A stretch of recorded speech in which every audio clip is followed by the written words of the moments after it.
Today I am going to show you how to edit some of the fine details on your online Weebly portfolio.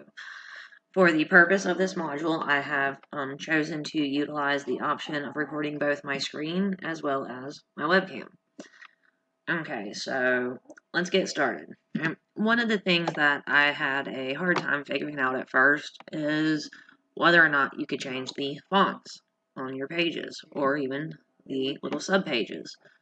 So if you want to do this, all you have to do is go into the theme.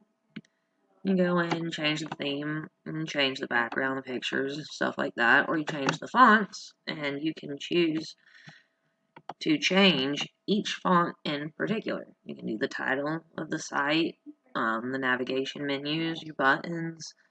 If you have a phone number listed, you can do that. The headline, subheadline, paragraph titles, or the text. So let's see here. Let's come on into the site title. You can even change the colors within here. I chose the Architect's Daughter, but let's just go ahead and go in and see some other ones. Looks a little more professional.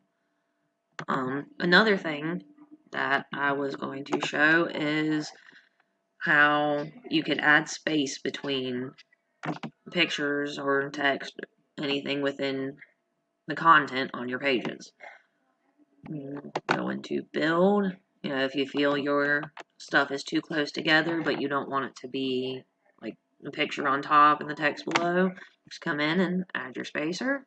Makes the picture smaller and gives you a elongated text.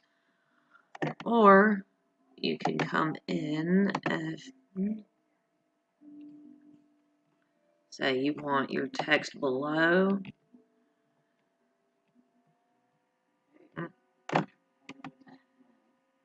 But, okay, spacer's still there, and you don't want it to be too close together, you have the option of the spacer. Or, you could add a divider into it, which would add this nifty little line between the two to separate it. And it comes in handy a lot if you have two different blocks of text that you want to provide on each page.